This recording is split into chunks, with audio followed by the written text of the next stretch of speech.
Songwriting contracts. Let's talk about those for a little bit. What are some contract terms found in your typical songwriting contract? Most songwriting contracts are pretty much the same if you're dealing with legitimate people. They're basically going to say that the publisher is going to collect the money for you, the mechanical income, which we will talk about in another section. The mechanical income, very briefly, is just record sales, whether they're digital download sales or physical records or albums, whatever you want to call them. So the publisher will collect the money from the sales of those records, keep 50% of it, and pay you the other 50%. Mm-hmm. So that will be something that's in the contract. It'll talk about how you're getting paid for sheet music, what the standard rate is. And then the contract should say that the performance income will be paid directly to you, but 50% of the money that's collected on the performance side will go to the publisher, and 50% will go to the writer. But that will be paid directly to you and not collected by the publisher. There'll be other things about what the term is.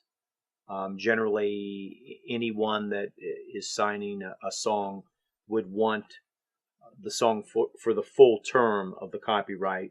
And generally speaking, you're turning over your rights. When you write the song, you're turning over your publishing rights, or you're assigning them, is the legal term, to a music publisher. Because when you write a song, if you wrote 100% of the song, 100% of the publishing you own until you assign it to the publisher. Okay, real quick side note.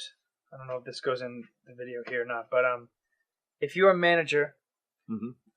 Can you, or let's say I have a manager and he signed 25%, I assigned him 25% of my publishing. Sure.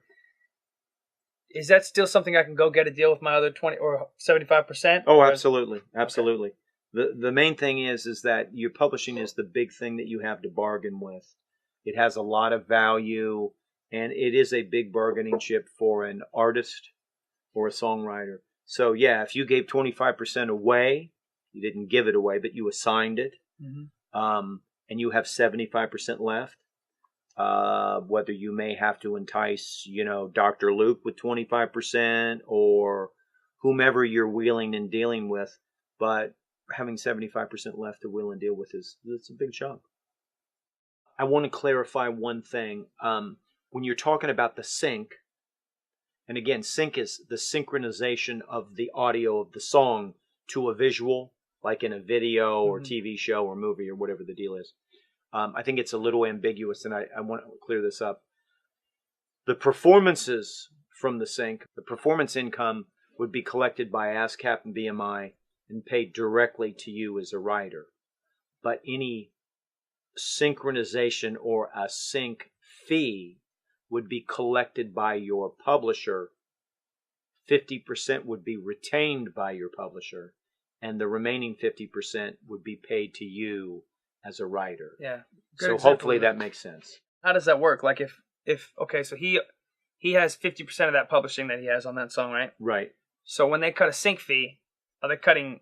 They give him, if the sync fee is $100, he's going to get $50 of it. So the writer actually doesn't get any of that from the writer's rights. That's not true. Just publishing. So you got to remember, if the entire sync fee we're back to the pot, is $100, right? Okay, and he's 50% writer and 50% publisher, so $50 is going to go to the other 50. Okay.